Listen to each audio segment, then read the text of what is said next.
The Epic E1000 AX is by far one of the most unique aircraft in its class. When it comes to single-engine turboprops, there's several options out there, but the Epic E1000 definitely stands out in several key categories that we'll talk about in this video. And we're going to be discussing everything from climb performance to operating cost to runway length and why that matters. And we'll even be comparing it to some of its other competitors in the market like the TBM 960 or the Piper M700 Fury, as well as the infamous Pilatus PC-12, just to give you a general comparison of how this stacks up in the single engine turboprop market. Now, if you're in the market for an aircraft and you're trying to decide which type of aircraft to get, a lot of times people start off by looking at things the wrong way. And this is just my opinion. You can tell me if you agree in the comment section if you've ever bought an aircraft. But when I first bought my first aircraft, what I was looking at is I was looking for something that was very specific, and it was around something called a mission profile. And a lot of people will take into consideration the mission profile, but when you're looking at a business jet, a lot of people will think they'll either buy too much jet or they'll buy not enough jet. And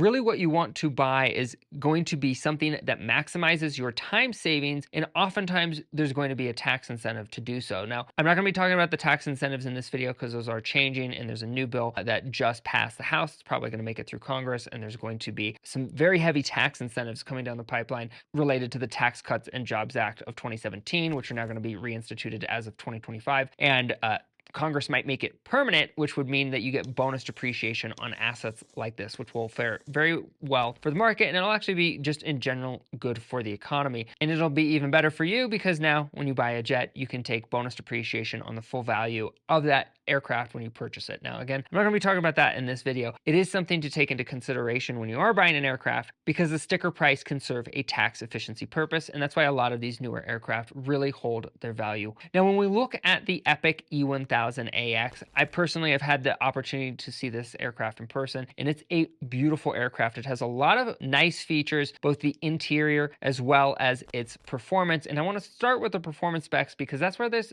aircraft really stands out. Now, in the single engine turboprop space, it does have best in class speeds, neck and neck with some of its competitors in terms of the TBM 960 is basically neck and neck with the E1000. They're both right at 333 knots is their max cruise. And this is one of the specs that most people look and jump to first for obvious reasons. People buy an aircraft because they want to save time and they want to go fast so that they save more time. But speed is actually not going to be the consideration that actually saves you the most time. And I say that with a caveat that one of the most overlooked aspects of private air travel is not speed, it's not climb performance, because everyone looks at that. People look at range, and we'll talk about all those things. But there's a very specific performance metric that this plane hits on very well that allow you to save even more time, and it has to do with runway length, and I'll talk about that shortly. But its climb performance is perhaps one of the things that saves you the most time in the single engine turboprop category, and that is because this aircraft can climb at 4,000 feet per minute. Now, the TBM 960 is comparable in terms of its performance, but when you look at aircraft like the PC-12 or the Piper M700 Fury, those do not have equal performance in terms of climb, although their cruise speed is relatively comparable in that it's about 10% less, which on a 2 or 3 hour hop will definitely make a difference, but it is not going to be as big of a gap as, say, jumping from a single engine turboprop to something like the HondaJet, where you're going to be gaining 100 knots in terms of your cruise speed, and you're also going to be gaining 10,000 feet plus in elevation in terms of your operating altitude or your service ceiling of the aircraft, which means up higher, you're going to be avoiding the weather and having a faster ground speed. But again, in terms of comparing single engine turboprops to other single engine turboprops on the market, the E1000 with its climb performance at 4,000 feet per minute means you're going to be at its maximum service ceiling of 34,000 feet or whatever your cruising altitude is, which will probably be somewhere between 30,000 and 34,000 in this particular aircraft. And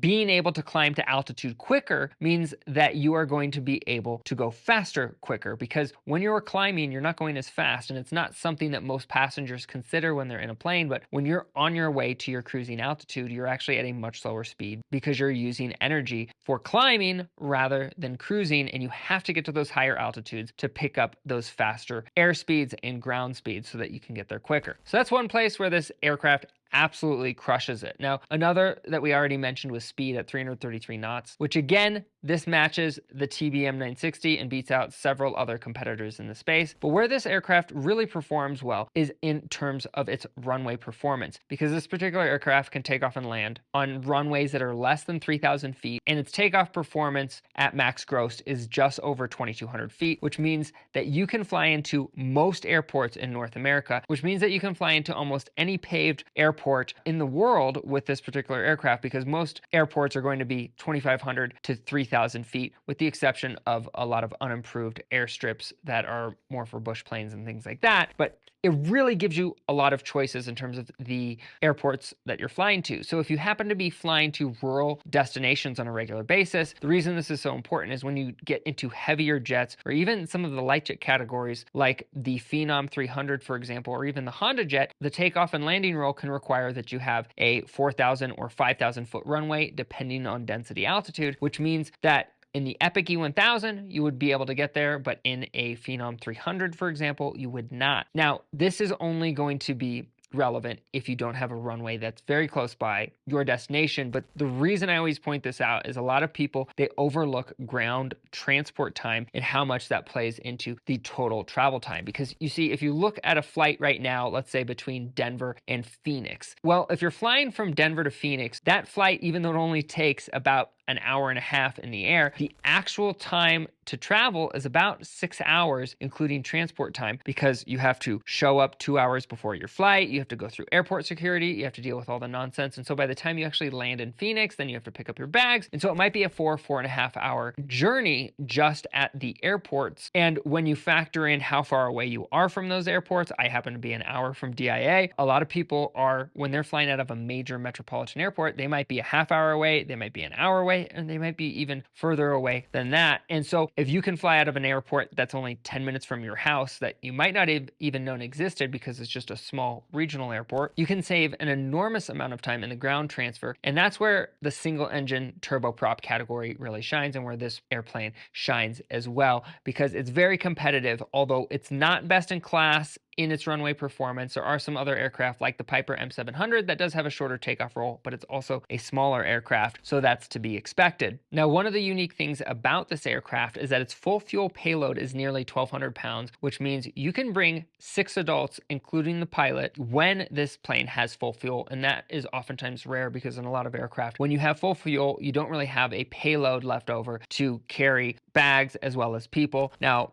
depending on how big the people are that you're bringing along, will determine how much luggage you can carry. But this is an excellent aircraft for getting 3 or 4 or 5 people and bags to a location that is within 1,000 nautical miles. I think it's an absolutely wonderful aircraft for that particular mission profile. And if you ever do want to stretch it, you need to go on a longer distance trip. It does have a range of up to 1,500 nautical miles, or 1,500 and change with IFR reserves. And to put this in perspective, that means, for example, from Denver, Colorado, I can basically get anywhere in North America except for the southernmost parts of Florida or the northernmost parts of Maine. But with this aircraft, I'm able to travel anywhere in North America, and that is a beautiful thing if you have the ability to travel nonstop. And where this aircraft also shines, especially in comparison to other categories of aircraft like light business jet category or the very light jet category, is that its operating expenses are still going to be that of a turboprop, which means that it's going to be less. Now, the direct operating costs are going to be somewhere between $800 to $900 an hour, and that is excluding the cost of the aircraft. But those direct operating costs cover things like maintenance as well as fuel. And so it's a very economical in terms of a private business jet, not just for a turboprop aircraft, but also for any aircraft in the light business jet or business jet category. This will save you a lot of time, but also do it without breaking the bank, relatively speaking. And this means if for you, time is money, well, the E1000 might be the right aircraft for you. And there's a few other performance metrics I want to talk about that I absolutely love about this particular aircraft. But before we do that, if you haven't done so already, if you could smash the like button for the algorithm and consider subscribing to the channel if you haven't done so already. It's a huge support and allows us to keep putting out content like this. And let us know what you think of the E1000 in the comment section below. I'm always curious to hear what people have to say about the different aircraft that are out there, especially when I'm hearing from owners that actually have them, because you will oftentimes find out things that you wouldn't find out without actually owning it. Now, this single engine turboprop, like most in the category, is actually designed to be either an owner flown or a pilot flown aircraft, meaning that you can have a pilot and it has all the creature comforts that will make your business travel enjoyable. It comes with things like internet so that way you can work while you're on the go. Or if you want to purchase this aircraft as an owner flown aircraft, it has a lot of safety features built in that make it very easy to operate for single pilot operations. Now, one of these is the new Garmin Autoland feature. And if you're not familiar with the Garmin Halo system or the Garmin Autoland, a lot of the single engine turboprops, as well as the Cirrus Vision Jet and some of the other light business jets, are all incorporating this into their avionics, including the new PC-12 Pro, which we talk about in another video. But the Garmin Autoland system is truly revolutionary because in the event that the pilot becomes capacitated, so that means if you're flying this aircraft solo or it's an owner flown aircraft and your passengers don't know how to fly or they're not pilots, and for some reason you become incapacitated, the aircraft can actually land itself. It will take everyone safely to the nearest airport, and it won't even just go necessarily to the nearest airport. It'll actually go to the best airport. It accounts for things like weather, or NOTAMs, which is a notice to airmen that an airport will put out if for some reason a runway is closed, and it will take all this into consideration and get people down safely. And an added benefit of this feature is that it also helps reduce your insurance costs because, hey, the insurance companies know that this plane is going to get on the ground. Obviously, we want you to get on the ground safe too. The insurance companies are a little bit more cutthroat. They probably don't care as much. They just want to make sure that their aircraft is on the ground safely so that they're not having to pay out a claim. And that's one of the features that's really nice about this Autoland system.